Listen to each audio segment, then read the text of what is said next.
Selamat mendengarkan podcast ini. Saudaraku, kebenaran firman Tuhan pada Selasa, 5 Juli 2022 diberi tema membersihkan semua unsur dosa. Yesus anak Allah adalah standar dalam dinamika hidup bergaul dengan Allah. Dan kita dimungkinkan juga untuk bisa memiliki dinamika hidup bergaul dengan Allah. Dan inilah yang sekarang semua kita harus gumuli. Maka, kita harus berani berkata, berapapun harganya, apapun yang harus dikorbankan. Berapapun harganya, apapun yang harus dikorbankan demi dinamika itu. Kita akan sangat menyesal ketika meninggal dunia. Kita tidak pernah memiliki dinamika hidup dalam berinteraksi dengan Allah.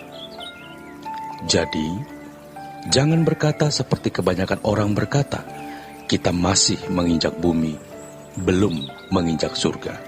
Berpikirlah realistis, jangan terlalu ekstrim. Itu perkataan sesat dan jahat.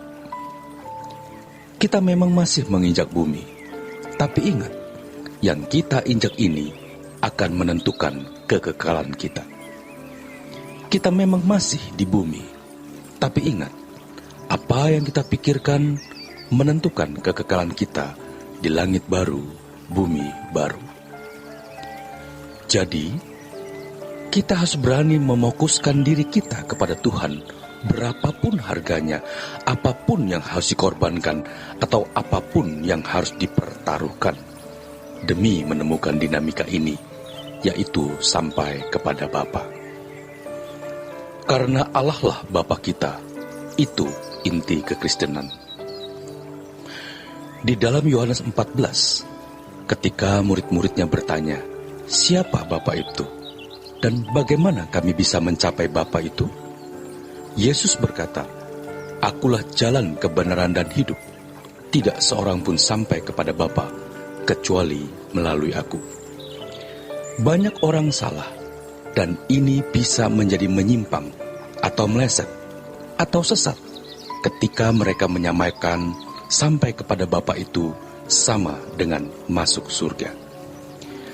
Memang firman Tuhan mengatakan, bahwa di kolong langit ini, tidak ada nama yang diberikan kepada manusia, yang di dalamnya manusia beroleh keselamatan. Itu berarti memang Yesus satu-satunya jalan keselamatan. Di luar Kristus, tidak ada keselamatan. Itu harga mati bagi orang Kristen. Tetapi jangan disamakan dengan pengertian sampai kepada Bapa. Sampai kepada Bapa adalah hubungan eksklusif, dinamika yang bisa dialami umat pilihan, yang tidak semua orang bisa.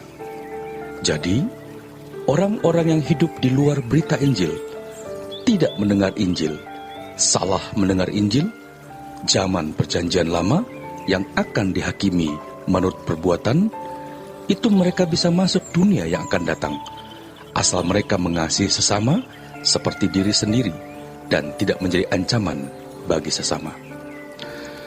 Karena dosa mereka dipikul Yesus di kayu salib, maka mereka bisa dihakimi.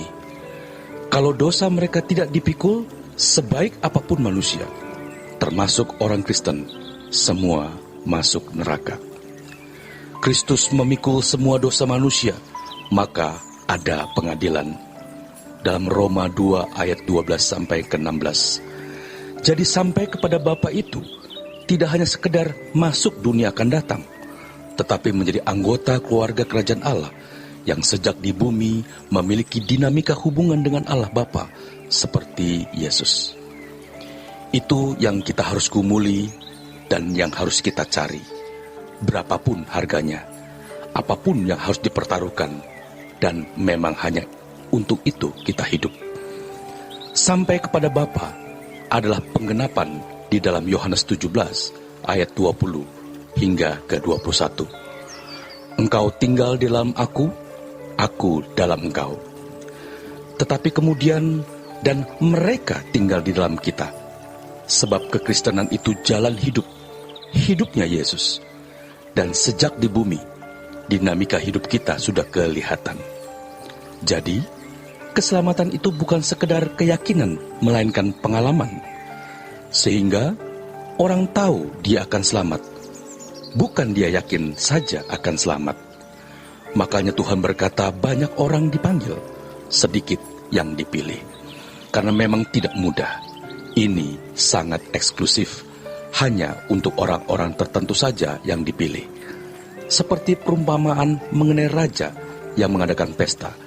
Dia memberikan undangan untuk hadir di pesta, tapi tidak disertai dengan pemberian baju pesta. Baju pestanya harus kita yang siapkan. Saudaraku, Tuhan mengampuni dosa-dosa kita. Tetapi karakter dosa itu urusan kita dengan Roh Kudus. Kalau kita tidak menggarapnya, kita tidak bisa kudus.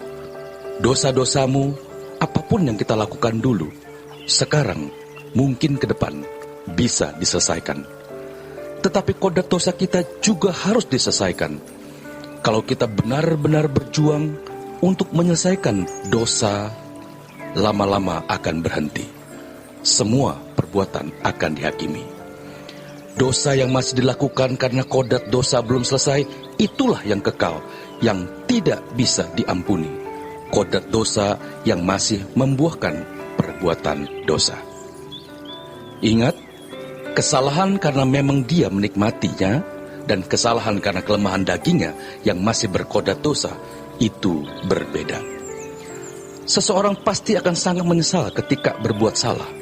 Tetapi yang melakukan dosa karena kodrat dosa, dia menikmatinya dan dia tidak akan merasa menyesal. Bahkan dia masih mencari-cari kesempatan untuk menikmati sebanyak mungkin. Ironisnya, betapa rusaknya kekristenan hari ini. Mereka merasa sudah sampai kepada Bapa karena percaya Yesus dan percaya dosa-dosanya telah diampuni. Padahal kodrat dosanya tidak diselesaikan. Makanya Paulus berkata, aku melepaskan semuanya supaya aku memperoleh Kristus. Dan Roh Kudus harus menuntun kita.